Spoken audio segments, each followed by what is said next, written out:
Hayırlı gün, kurmetli Dünya тұрғындары. Бүгін әдеттегідей тікелей эфирде қабылдауымызды жүргіземіз.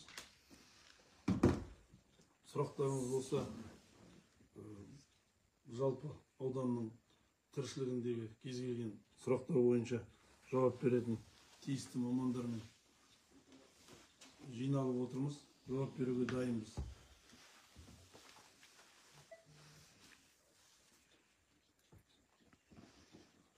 Сілтемесін жібердіңдер ме?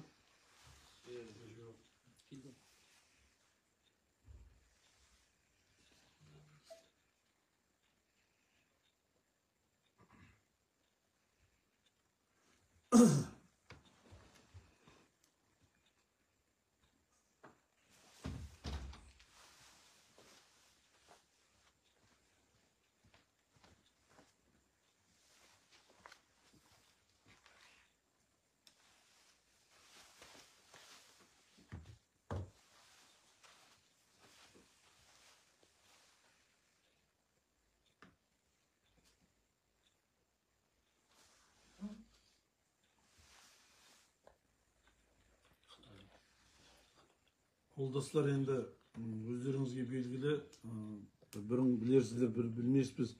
Біз жылдың басында ірілі конкурстарымызды, құрылыс конкурстарымызды өткіздік. Бізде былтырдан қалған удар қымбаттау дейді, қымбаттауына байланысты тоқтап қалған Боранқұл елді мекеніндегі спорт залдың құрылысын бастап жатырмыз. Оның конкурсы жүріп жеңімпаз анықталды. Одан кейін Бейнеу селосында кітапхана, аудандық кітапхана ғимаратының құрылысының конкурсы өтті. Оның да жеңімпаз анықталып, жұмыстары басталды. Бүгінгі таңда мұрағат ғимаратына жобалық сметалық құжаттамасының конкурсы өткізіп, жеңімпаз анықталып, сосын ауданның екі үлкен газ жобамыз, газ құбырын тарту жобамыз, өзгерту, жаңарту газ жобамыздың құрылысы өтіп,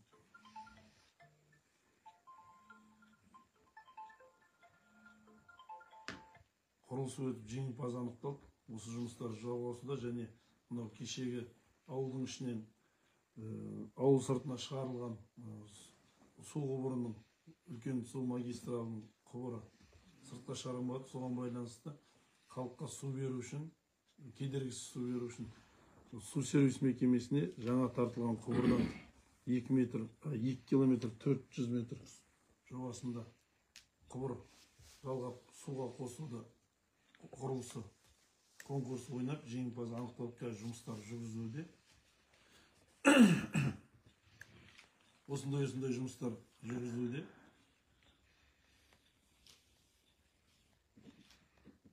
Сұрақтарыңыз болса басқалай. Енді кішкентай ауылшылық маршрутқа автобус жүргіземіз дегенбіз. Ол шамалы мердігердің берген тапсырысына байланысты зауыттан сәл кешігіс тауып отыр. Соған байланысты сәуір айының аяғы, мамыр айының басының жобасында келіп қалу керек деп күтіп отырмыз. Қала Бейнеу селосы мен облыс орталығы Ақтау қаласының ортасына 2 автобус мерзімді жүріп тұр. Адамдарымыз енді кейде толық, кейде орта есебінде жүріп тұр. Бұл енді ешқандай тоқтап қалуына әсер етпейді, одан қорқыныш жоқ. Себебі автобустар, жол тарифтері бәрі субсидияланған.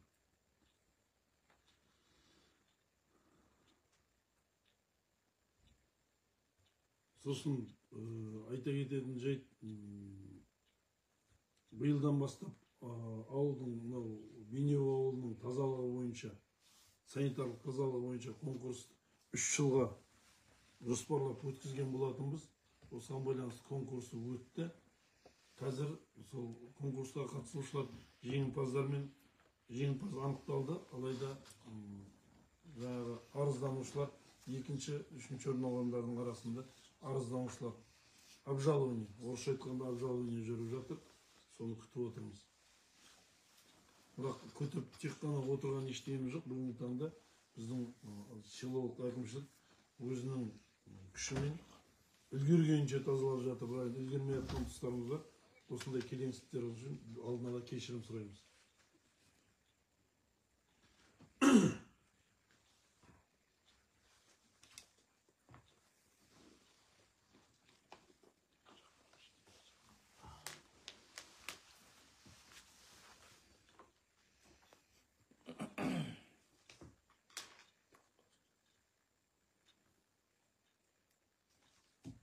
Және де айтып өтетін тағы бір мәселе мынау денсаулық сақтау саласы бойынша биылға Тәжен ауылында медпункт құрылысы жүреді.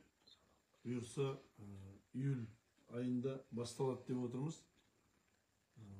Мынау орталық аурухана ғимаратының да күрделі жөндеу жұмыстары бар. Ол жұмыстарда басталады деп күтіп отырмыз.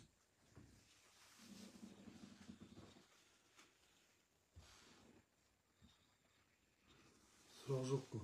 Бak şu sıktı. Samal koşuyorsun kaçıncı sırada?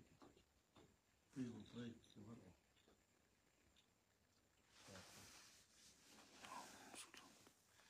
Üç şu var. Самал көшесінің бұрында да айтып жүрміз. Мен сайлау бағдарламамда айтқанмын. Жалпы Бейнеу селосында үлкен автомобиль жолдары бойынша үлкен 5 жобамыз бар. Біз бүгінгі таңда жобаны ұсындық облыстық, бірақ енді ол республикалық бюджеттен бөлінетін қаржы. Алайда қазіргі таңда жобамыз, сұранысымыз облыста жатыр. Біз өткенде де осы мәселе жөнінде бір атүсті жауап берген болатынмын. Сол жауап әлі күнге дейін нақтыланған жоқ. Бүгін облыстық бюджет нақтыланып жатыр. Бүгін ертең облыстық бюджет нақтыланып болады. Сәуірдің 4 күні, қателеспесем, 5 күні, сәуірдің 5 күні облыстық мәслихат сессиясында облыстық бюджет нақтыланатын болады. Содан кейін барып республикалық бюджеттен бөлінетін қаржыларды бөледі. Біз күтіп отқанымыз енді предварительный басқарма басшыларымен келіскендегідей азын-аулақ 2 жобамызға ақша берілетін болып отыр. Жаңағы қазақта айтқан арық айтып семіз шықты. Сол туралы өткен басқосуымызда да айтпай қалған болатын. Қазір де соны нақты болмағаннан кейін айта алмай отырмыз. Берілгеннен кейін біз өзіміз арнайы жазатын боламыз.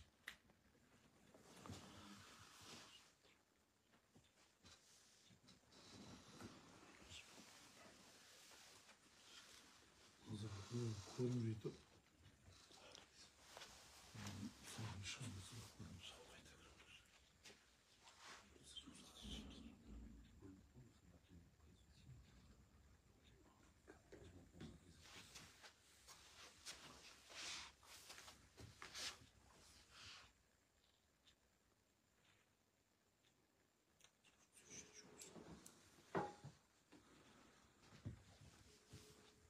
Көрінбей.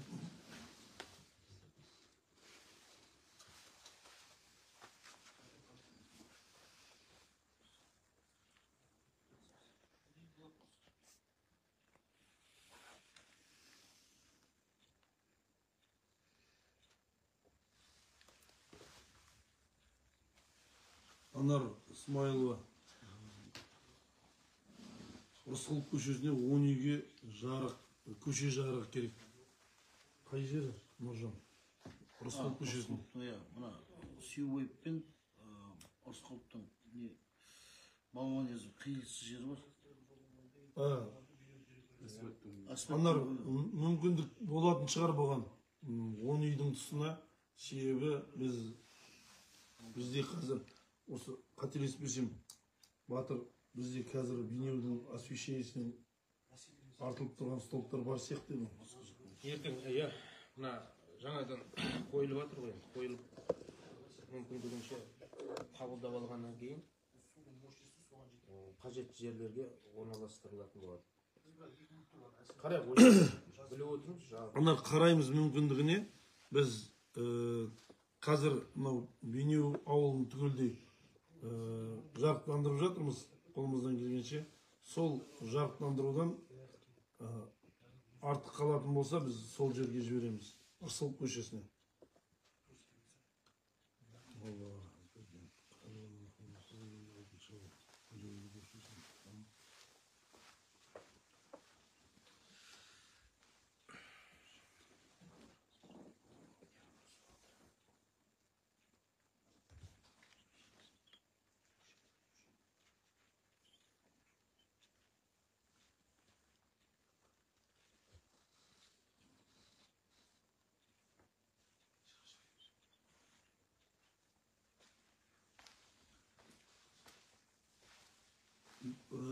Мал бағар аз берген дұрыс. Енді мынау біздің қазір ауданда 553-тің үстінде, даже 55-тен де көбейгенше мынау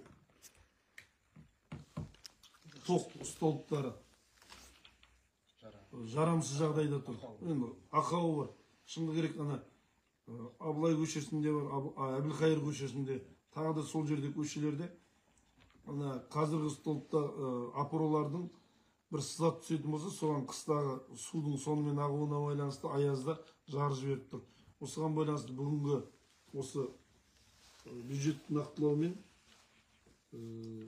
қаншасын береді? Қаржысы моғайлап беріліп жатыр, біз ауыстыратын боламыз.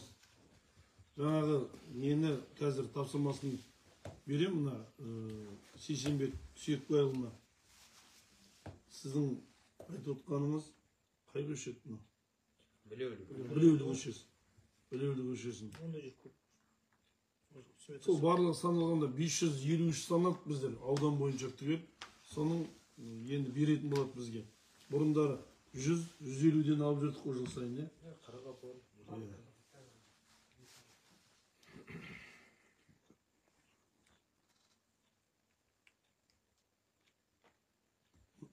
Мына Айнаш, сәлематсыз ба? Сіздің айтып отқан құрылысыңызды түсінбедім, не құрылысты айтып отырсыз?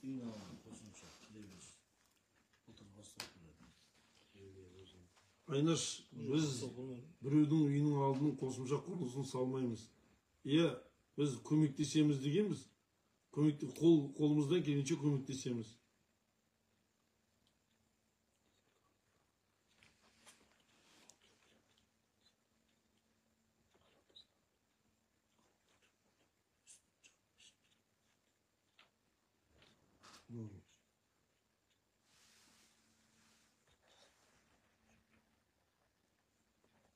Самалық көшесі. Серік Сәрсен. Серік түсінікті жүреміз Самалық көшесін. Жобада болсын, болмасын, біз Самалық көшесін жаңағы автогрейдер машинасымен, техникасымен жүріп өтеміз.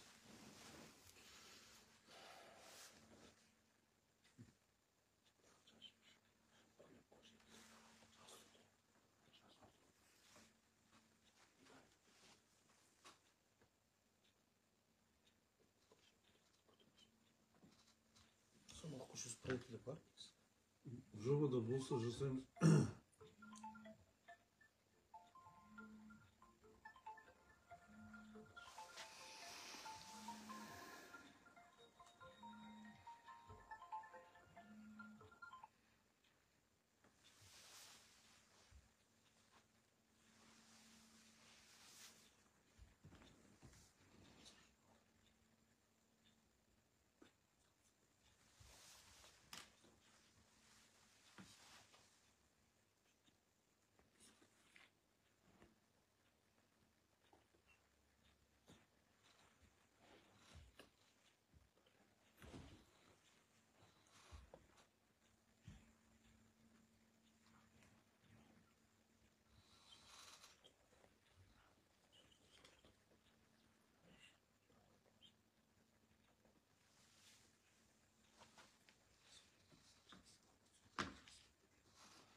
Вокзал қашан салынады?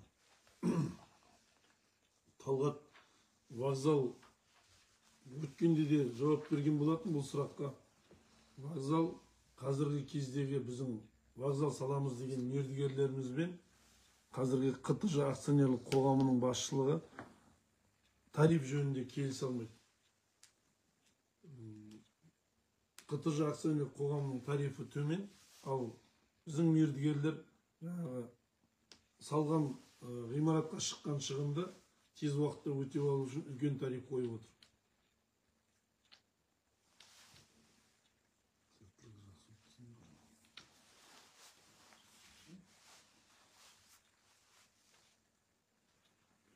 Рахмет.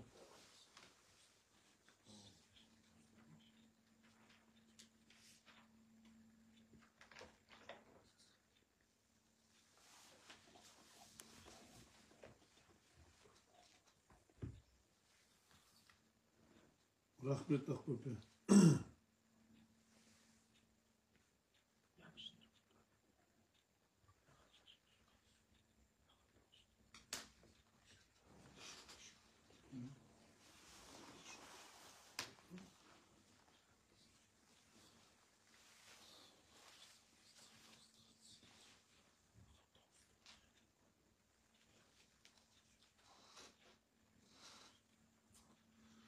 Ақан дауысты, уағалейкум ассалам. Биыл жаңа айтып өттім, бұл мәселе жөнінде. Жалпы ауылшылық жолдары бойынша үлкен 5 жобамыз бар. Ол жобаларды республикалық бюджеттен қаржыландырады. Осыған байланысты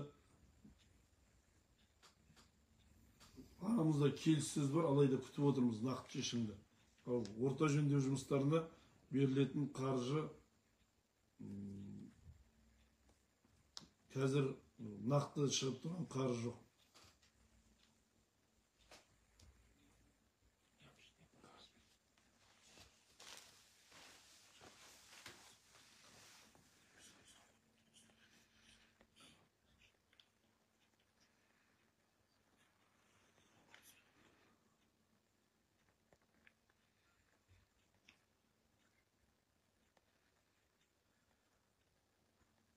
Ғабит, мынау жалпы кез келген тұрғын өзінен шыққан тұрмыстық қатты қалдықтарды алып кету үшін біздегі тұрмыстық қатты алатын мекемемен, жекеменшік мекемемен келісім шартқа отыру керек.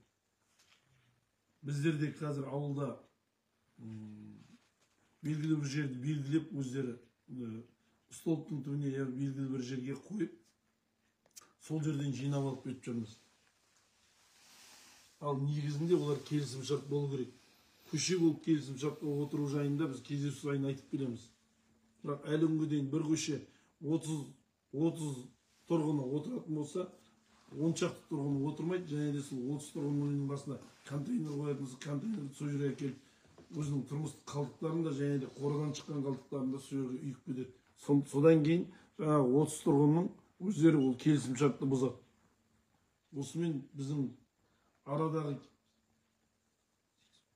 келіспестіктің кесірінен тазалығымыз бұзылып отыр.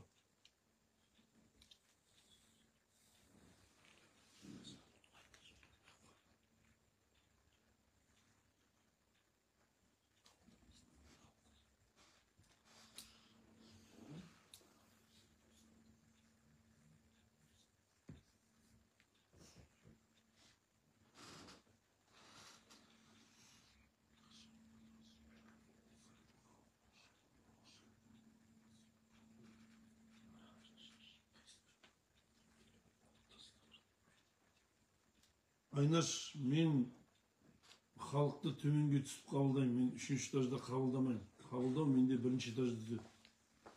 Сосын сіз келгенде мен 2 рет түстім. Сіздің өзіңіз білмеймін, менен қабылдаудан қаштыңыз ба, келмедіңіз.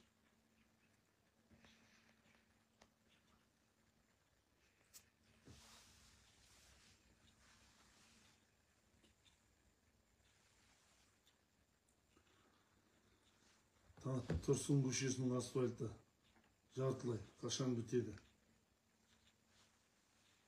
су көшесіне әзір жоспар жоқ қой. кезең беш жоба Манағы 5 жоба ғой. 5 жобаның біреуін кешегі айтқан қайта суға кете беретін жол шайып кететін жерлерді істейміз. Қалай онdan су трассы алынады, алынғанша жол атпаймыз деп қой бірінші. Ояқтан жүргіземіз. Біздер 5 жобаның кешегіде алғашқылары қылып, мынау біздерде жаңа айтып өттім, ауыл ішіндегі қиғаштан келетін судың магистралын сыртқа шығарып жатырмыз. Ауылдың ішінде жатыр білетін. Естеріңізде болса, мына Думан қонақ үйінен бастап, анау Әбілқайыр көшесіне барып қосылады. Ары қарай өтіп кетеді. Сол трассаны сыртқа шығарып жатырмыз біздер. Ауылдың сыртымен ана Ақтау автожол трассының ар жағымен. Сол жерден бері қарай жаңа су сервиске суды қосатын боламыз. Ал сондықтан да ертең ол 1-2 жылдан кейін мына су трассыны астындағы құбырын алып кетеді. Ол үлкен даңғыл көше болады бұйырса. Сондықтан да сол көшемен шектесетін көшелердің асфальттау жобасын тоқтатып тұрмыз. Себебі бір жұмысты 2 жұмыс жасамайын деп. Ертең ол жерге қатқыл табан жол салып, ертең құбырды бұзып алғанда қайта бұзып жүрмес үшін. 5-ші жоба міне әділ 1, Тастемір 2-ші, Тұрсын, Тасастау, Жиделік, Көлтабан, Шағырлы 2-ші көше. Осылар бір жобаға біріктірілген. Енді біздер оны ішінен бөліп алып, бір көшені жоспардан бөліп қаржыландырмайды. Сондықтан ол 5 жобаны қаржыландырса, осы көшелер бірдей асфальттану керек болады. Сондықтан манағыдай аудан әкімі айтып кеткендей, ауыл ішіндегі мына су құбырын ертең құрылыс кезінде оның бәрі салған жолымызды бүлдіретін болғандықтан қазір тоқтатып отырмыз. Сондықтан сәл енді түсіністікпен қарау сұралады. Саламатсыздар, бүгін Дастархан дүкені жанында жаяу жүргіншілерге түсіндірме жұмысы жүргізілуде, ескерту деп бағдаршам жасыл жанғанда штраф салып жатыр. Бұл қаншалықты дұрыс? Саламатсыздар Баян апа, мен сұрақты түсінбедім. Бағдаршам жасылда өткен адамға жаяу жүргіншіге салып отқан. Енді ол жерде түсінікті ғой. Қазір адам қауіпсіздігі бірінші кезекте.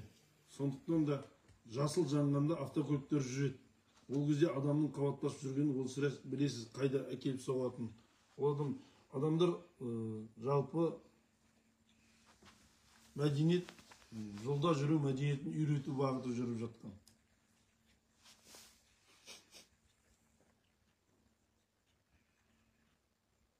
Атамекендегі спорт мектебі қашан қолданысқа беріледі? Ашылуына ашылып, енді не балдар қабылдамай жатыр. Бұның Атамекендегі спорт мектебі құжаттарында сәл құжаттандыру жұмыстарында сәл кешеуілдеп тұр, соған байланысты кідіріп тұр.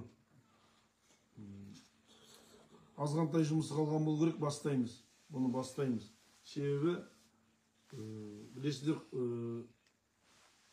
бала баратын жер болғаннан кейін кез келген мемлекеттік мекеме ол ертеңгі күні жаман айтпай жақсы жоқ бір нәрсе болып қалып, балдар еще ойнайтын жер білесіздер, ойнап жүріп бір жерін шығарып алса, құжатын сұраған кезде құжаты дайын емес ғимаратқа заңсыз жұмыс бастаған деген байқай қаламыз деген бағытта қорқып отырмыз.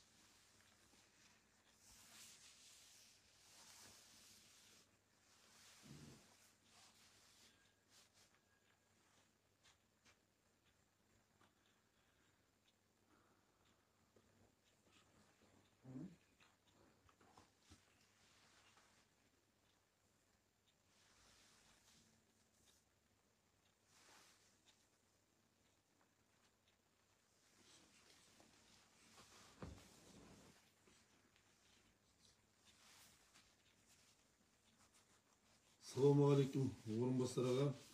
Ореке, өзіңіз білесіз, бұл жөнінде ауылдың азаматтарын қабылдап, және де ауылдың тұрғын үй коммуналдық шаруасымен айналысып келе жатқан азаматтар осы кезге дейін, одан бірнеше жыл бұрын осы жұмыспен айналысқан азаматтардың басын қосып, жасаған болатынбыз.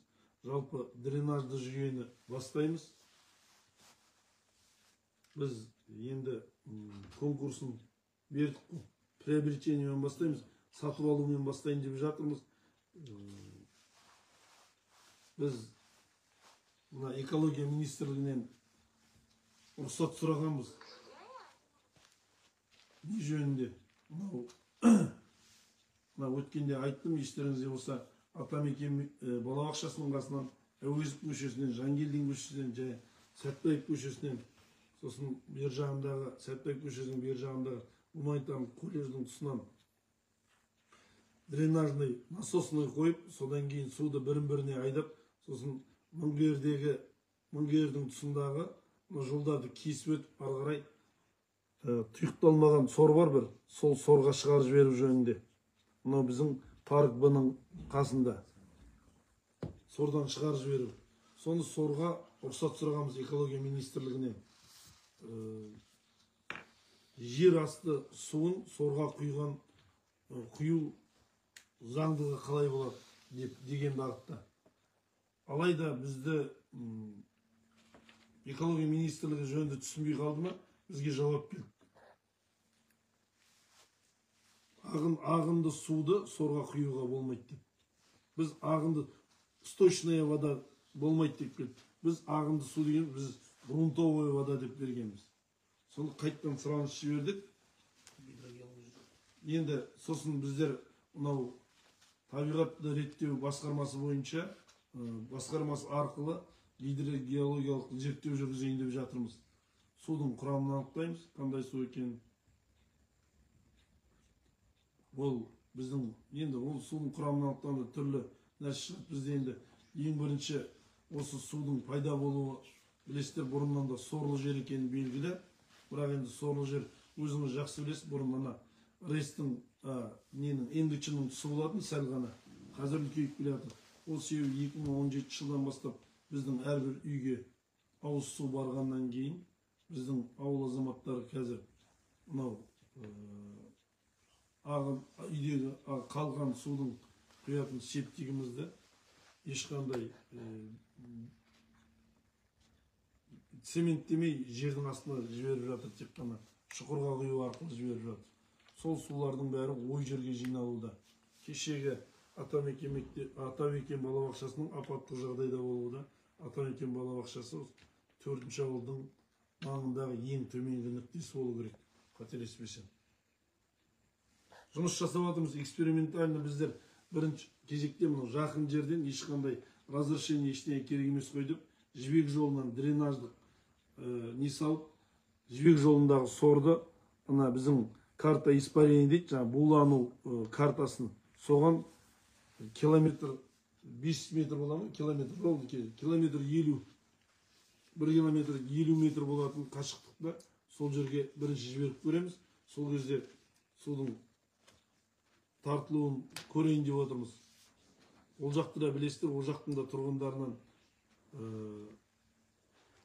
сұраныстар көп түседі.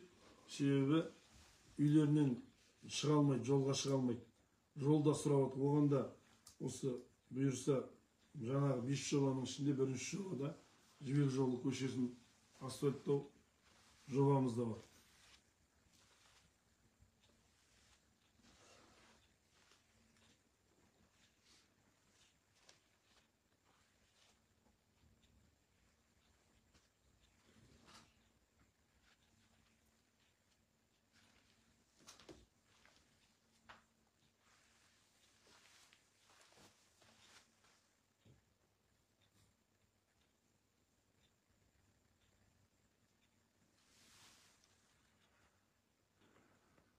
Сәке, ассалаумағалейкум. Иә, Сәрсенбай Таңатаров, білеміз, ол жердегі енді Қашаған көшесі, Ақшабаев көшесі, сол жерде жаңа 54-ші үйден бері қарай мынау Қалдықараев көшесіне дейін қаралықта. Ол жерде енді жеке үйлердің ішін білмеймін, Сәке, қалай істейтініміз, ал көшені реттейміз. Көшені реттейміз.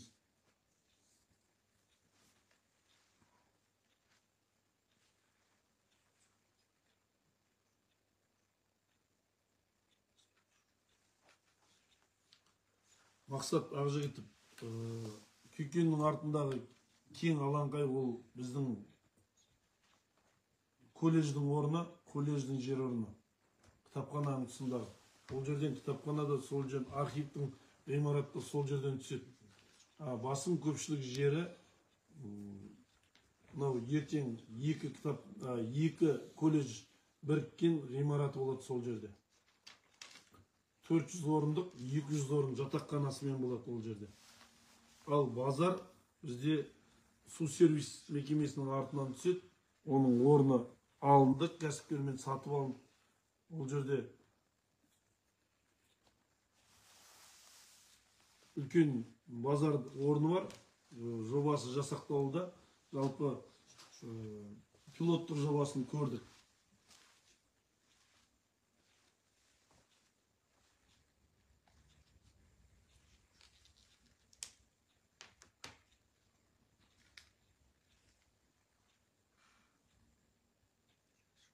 Рахмет, рахмет.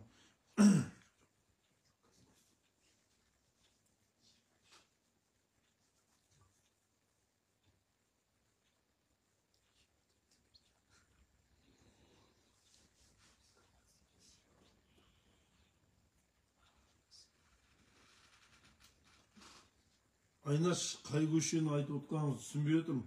Асфальттың Қалнияз айтып отқан шығар. Қалнияз көшесінің асфальты ол ертең күн жылғаннан кейін бастайды.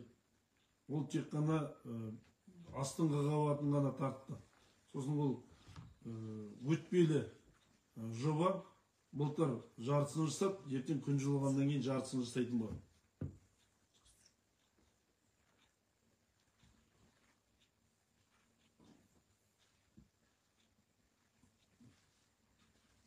Мақсат аптека керек. Жақсы аптека салатын кәсіпкерлерді тартуға тапсырыс береміз. Нұрлан, ұлағат магазинінің тұсынан аптека ашу жөнінде.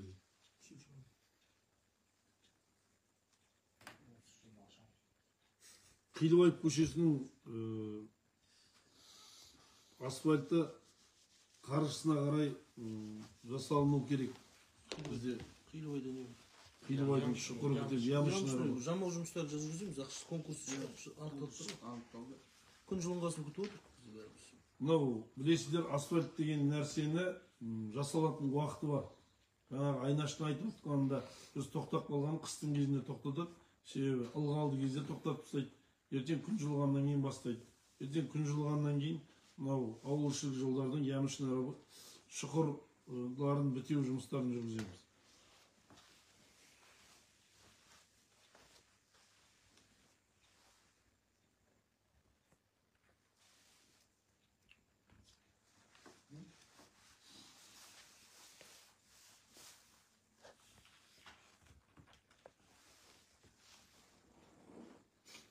Балалар ойналған сәуірде салынады да, жайылғанның қасында, жайылған көшесінде. Бұлты өзің. Жайылған.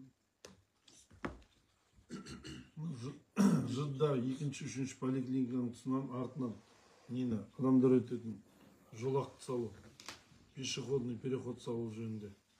Жақсы Ботагөз, бақылауға аламыз, мүмкіндігінше саламыз.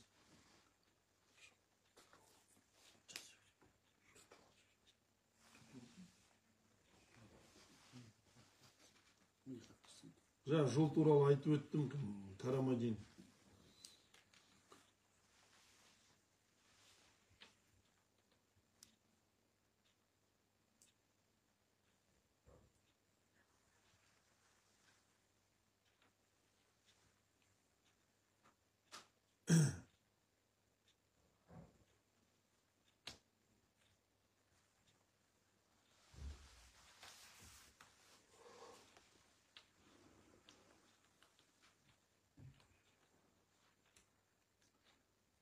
Мерей коммуналдық тарифтерді жалпы біздің коммуналдық мекемелер, өздеріңіз білесіздер, ол тек қана коммуналдық біздің желілерді ұстап тұрудан қаржыландырылады. Соны ұстап тұру және тұтынған адамдардың қаржысынан қаржыландырылады. Одан басқа қызмет жасауға, олардың басқа салада қызмет көрсетуге олардың құқығы жоқ. Сондықтан да коммуналдық тарифтерді арзандату бойынша жұмыстар, қандай жұмыстар мен түсініп отқан жоқпын енді. Өзі президентіміздің айтқаны бар, тарифтік жүйеге көшуіміз керек. Жалпы әркім өзі, бұл енді антимонополияның өзінің бекітіп берген тарифі, және де әркім өзінің тұтынған тоғын, тұтынған газын, тұтынған суын төлеу керек. Және де оны аз төлегісі келсе, аз пайдалану керек.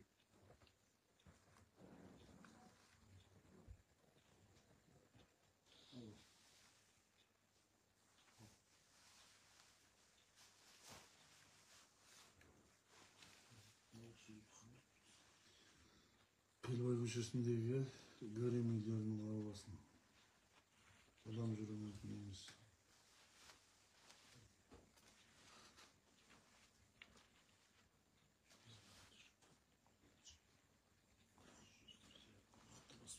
Анаргүл, мен үйлердің арасындағы адам жүру мүмкін емес деген түсінбедім. Арасында жүру мүмкін емес пе, или мына Қилыбаев көшесінен мына екі жағындағы үйлерге жүру мүмкін емес пе айтып отқаныңыз? Жалпы көшенің Тар ғой өзі. Шынында да тар. Бұл жерде Шынында тар. тротуар жоқ. Жоқ, оны жаңағы Ұлағат көшесінің тұсындағы айтып отқан. Ұлағат магазин қасында Иә. спусктан жер. Былай көрінбейді, жалпы жол белгісін қоямыз ғой жерге. Жоқ, жол белгісі емес, лежащий қойып берейік. Сол жол белгісі болғанда, иә, жасанды жол Қоямыз, Анаргүл, лежащий полицейский қоюымыз керек сол жерге. Бүйтің ана жерге социальный ғимараттар салынса, қоямыз.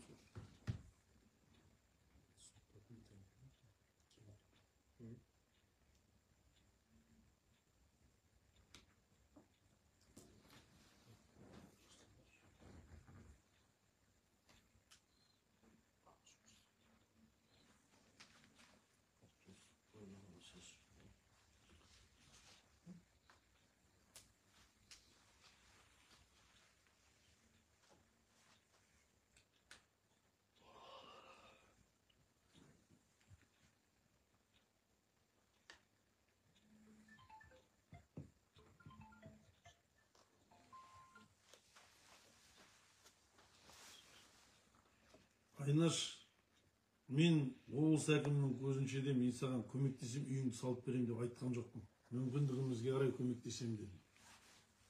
Тағы да айтамын. Мүмкіндік болса көмектесем, мүмкіндік жоқ болса көмектеспейміз. Көмектесе алмайтын мүмкіндік жоқ болса қалай көмектесеміз?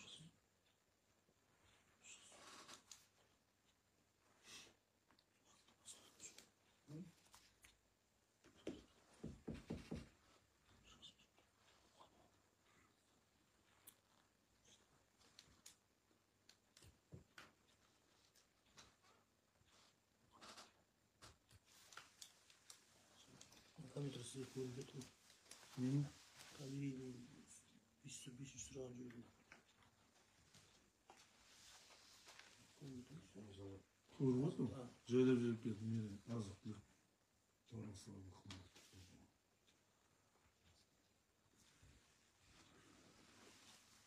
Азық түліктегі қымбатшылық, бұл жөнінде азық түлік мониторинг жасап отқан бізде комиссия бар. Азық түлік бағасы. Енді білесіздер, азық түлік бүкіл тек қана Бейнеуде емес, Маңғыстауда емес, азық түлік бағасы бүкіл әлемде қымбаттауда. Сондықтан сырттан келген тауарлардың 10%-тен артық қоспауына қадағалау жасап отырмыз. Ол алып келген нәрсе кәсіпкердің, кәсіпкерлікті білесіз, кәсіпкерлік ол біреуді байыту үшін, өзіне пайда жасау үшін жасайды. Сондықтан да 10%-дан артық көтермесіне қадағалау жұмыстарын жасап отырмыз.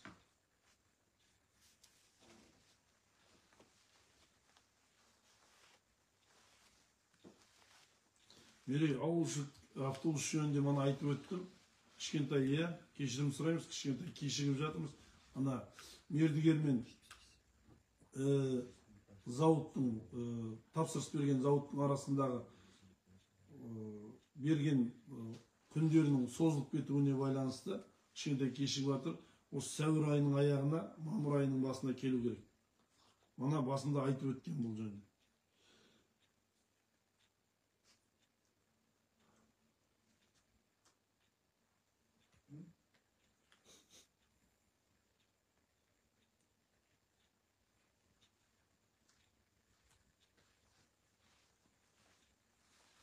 Мынау жұмыссыздық мәселесі бойынша әрине рас, бүгінгі таңда бізде жұмыссыздық мәселесі бар. Алайда біз қоғамдық жұмыспен және әлеуметтік жұмыспен жіберумен жұмыссыздықтар мәселесін шешіп отырмыз. Ал ұн зауытты ашу жөнінде біз жергілікті облыстық кәсіпкерге ұн зауыттың құжаттарын бәрін дайындап бердік. Бұйырса күні кеше сөйлестім. Ертең банктен шешіледі. Бүгін осы облыстық бюджет комиссияның отырысында 2 миллиард теңге бөлінді осы шара үшін. Ал қалған ақшасын банктен бөлінетін бар. Банктен бұйырса келесі апта шешіледі деп отыр. Сонымен жұмысын бастайды. Және де қосымша 100 гектар жер берді сол жерден. Сол жерден ол кісінің өзінің жоспарында, Доспаев Жаңбырбай дейтін азамат, облыстың жоспарында 100-ге тарта теплица салам дейді, және де егін егеді. Ол бір теплицада, өз жобасында бір теплицада 60-ға жуық адам жұмыс жасайды. Сонда қанша жұмысшы болатынын енді жобалап біле беріңіз.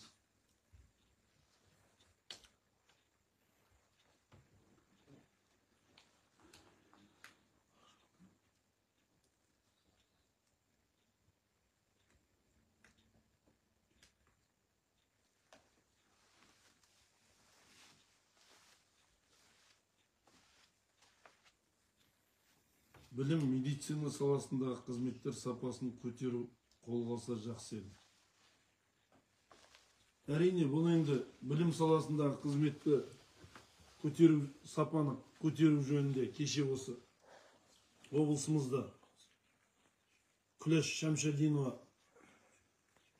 азамат болып кетті облыста. Ол кісі осы келесі оқу жылының басына дейін осы Маңғыстау ауданының облысының білім саласының қызметкерлерімен бірлесіп жұмыс жасайтын бар. 50 мектепті кешегі Қазақстан халқына қорынан 50 мектеп материалдық техникалық базасы нығайтылатын болады. Осы 50 мектептің ішінде Бейнеудің 7 мектебі бар. Және бұл мектептерді сіздерге айта кететін бір нәрсе, Күйкен былтыр 250 миллион теңгеге материалдық техникалық базасы нығайтылған болатын. Дәл осы бағытта материалдық техникалық базасы нығайтылатын болады. Ал медицина саласына біз енді 12 бағыт бойынша 30-дің үстінде маман жетіспейді. Сапасын көтеру бағытында жұмыстар жасап келеміз. Енді сапаны, көрсетілетін қызметтің сапасын көтеру деген, білесіздер, ол адами фактордың да қатысы бар екен білесіздер. Сондықтан да оны санамен түсіну керек деп білемін.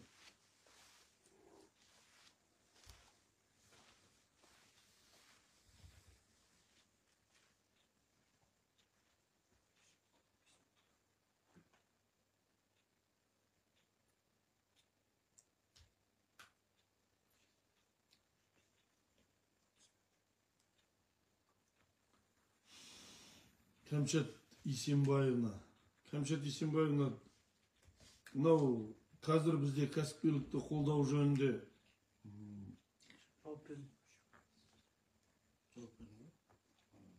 түрлі кредиттер, гранттар бар. Мынау бізде кәсіпкерлік бөлімі бар. Нұрлан Жарасов басқаратын, сізге жауап берді. Бірақ енді ондай жұмыс ашсаңыз, біз сізге көмектесеміз. Бизнес жоспар жасауға, және де қандай бағытта болсын көмек көрсетеміз. Себебі біз қазір ауыл аманаты деген 2,5% несие алу жөнінен жалпы облыс бойынша алдың қатарда тұрмыз. Алайда бізде көпшілігі мал шаруашылығы. Мал шаруашылығын өздеріңіз білесіздер. Жаңағы мал бір жұттық деген сияқты, ертең бүгін барда ертең жоқтың есебі болуы мүмкін. Ол енді Алланың қолында. Бірақ алайда пекарня жаңағыдай наубайхана ашатын болсақ, наубайхана қалады. Наубайханада 2-3 адам жұмыс жасайтын болады, жұмыс көзі болады қосымша. Біз көмектесеміз, қай бағытта аламыз десеңіз де көмектесетін боламыз.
Саламатсыз ба? Боранқұлға жол қашын салынады. Боранқұлдың 2,5 километрлік жолының қазір экспертиза Шығып бюджет заявкасын беріп қойдық. Одан бөлек қалған 17 километр жолға жоба жасақтап қолға алды. ұлттық сапа экспертизасынан шықты және бюджеттік сұранысын бердік. Сосын одан да бөлек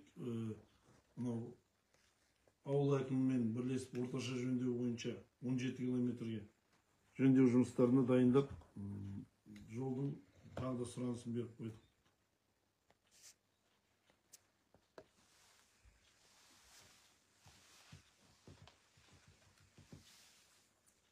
Ямочный работалды. Шұңқырларын бітеуге ақша бердік қой. Ол үшін жөндеуге асфальттарды.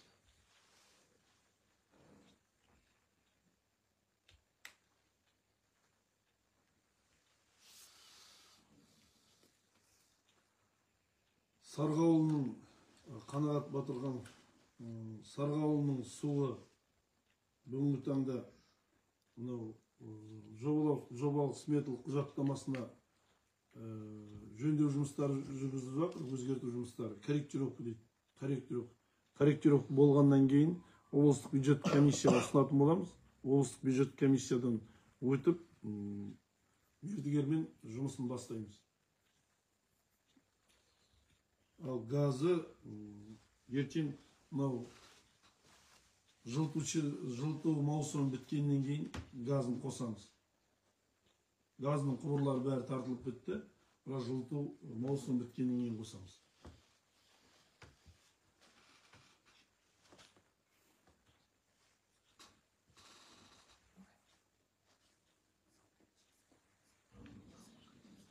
Ауылшылық автобус жүрсе, көшеге автотұрақ салыну керек, халыққа қолайлы. Әрине саламыз автотұрақ.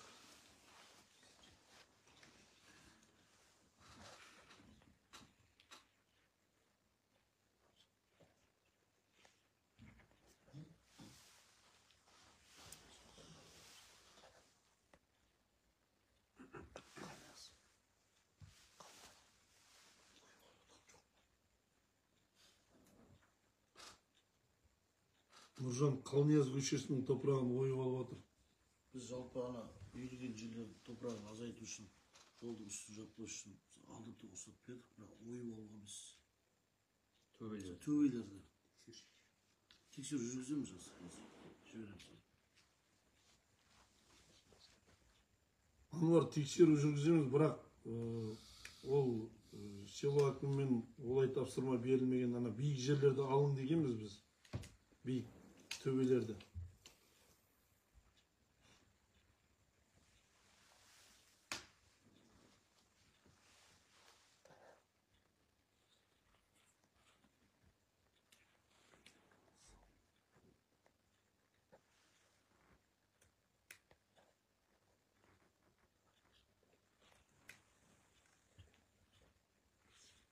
Таңат бейне вокзал инспекторлардың шаруасын не болды өткенде? Неге жібердік қой жаңа? Еңбек инспекциясына. Сонда біз нені қарамаймыз деп айтып тұрып Алматынікі деп отыр. Содан кейін Жақсы, Мерей, анықтайық, біздер қадағалау аламыз.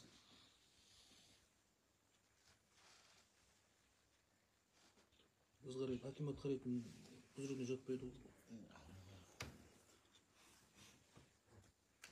Біз барлық түсіндіру жұмыстарын айттық, заңды жолдарын түсіндірдік.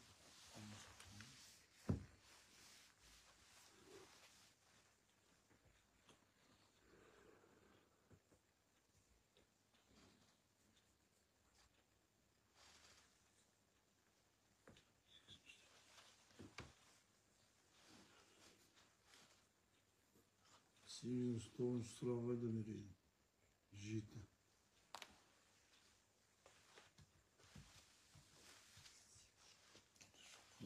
Не вокзал. Мерей, 8-ші, 9-ші сұрағың жоқ менде. 7-ші сұрағың бар, сосын 10-ші сұрағың бар.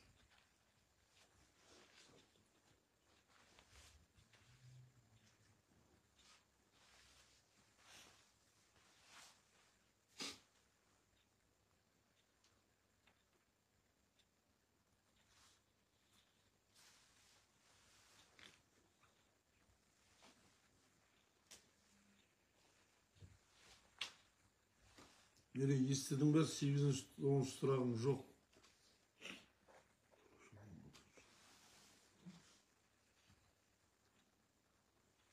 Ғани, мана басында, тікелей эфиріміздің басында айтып өттім. Мынау біздің биыл 3 жылға отырған Бейнеу селосы санитарлық тазалықты. Осыған байланысты Астананың адамы ұтып алып, кәсіпкерім және оның кеше осы буквально несі кеше шықты қорытындысы. Соған байланысты одан кейінгі ұтылып қалған азаматтардың обжалованиесі бар. Сонымен екеуінің арасында осындай жұмыстар жүріп жатыр. Осыған байланысты ауылды өз күшімізбен тазалайтын кез ауылдағы кішкентай қатты қалдықтардан болып жатқан келеңсіздіктер осының зардабынан.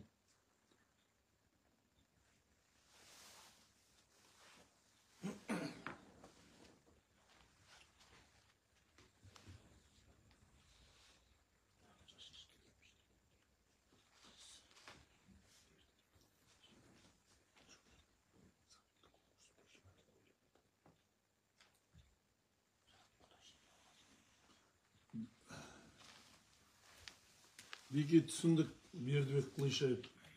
Иә, мынау енді қазіргі таңдағы болып жатқан келеңсіз оқиғалар, осы жаңа айтып өттім сіздің алдыңызда, мынау Ғанидың сұрағына. Ертең бақылауға алатын боламыз, мынау мердігеріміз анықталып алсын, жеңімпазымыз. Бақылауға аламыз.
Ауылдастар, сұрақтарыңыз болса тағы да.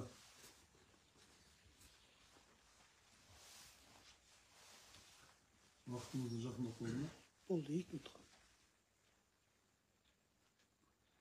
Сұрақтарымыз болса осы чатқа қоя береміз. Жауап беретін боламыз біздер жазбаша. Қоғамдық кеңесті тарату аудан әкімі мен мәслихаттың қолында. Жұмыс жасайтын қоғамдық кеңес азаматшылар. Босатыңыздар. Ол қоғамдық кеңесті тарату әкімдікке қатысы жоқ, Мерей. Мәслихаттың құзырында және де қоғамдық кеңес биыл 3-ші жылы ма бұйырса? 3-ші жылы, 2-ші жылы ма?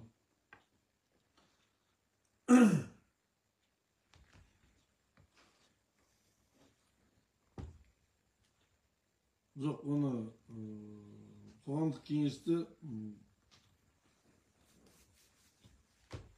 жұмыс жасамайды десеңіздер, айтыңыздар.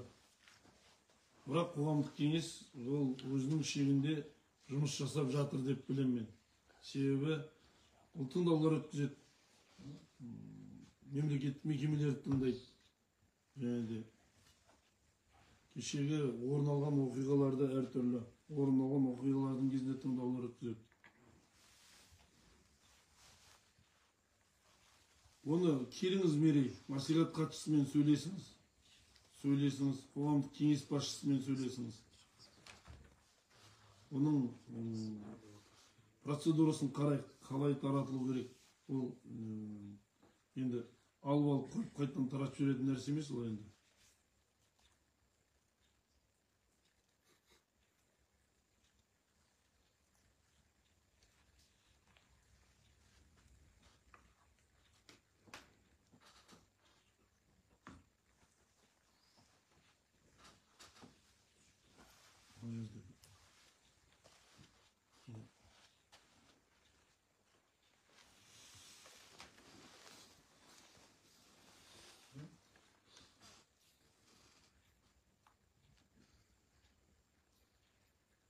Нұрғалидің сұрағын көрмей қалып, Нұрғали Шәкәрім көшесінің, Шәкәрім Айназар ата көшелерінің мердігері анықталды, ауызсу құбырларын ауыстыру жұмыстары жүргізіледі. Мына айтып өткен, ең басында айтып өттім, көрмей қаласыз сол кезде. 2 үлкен жоба газ құбырларын ауыстыру. Осымен содан кейін бір азғантай 15 нүкте қалады. Содан кейін біз Бейнеу ауданы толықтай стандартқа сай құбырлармен қамтамасыз етіп боламыз. Қазір 2 газ құбырларын ауыстыру 2 жобаның да мердігері анықталды, жұмыстарын бастайды.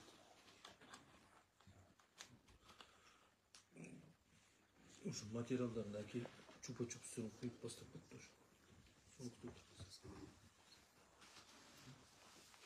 Айнаш, өздеріңіз келіңіздер, мәслихат хатшысымен сөйлесіңіз, қоғамдық кеңес басшысымен сөйлесіңіз. Қоғамдық кеңесте қатысып айтыңыздар. Жалпы қоғамдық кеңестің 2 рет, 3 рет қателеспесем, 3 рет халықпен кездесу болды. Ол қоғамдық кеңес сіздерді мынау біздің силовая структура, күш құрылымдарымен кездестірді.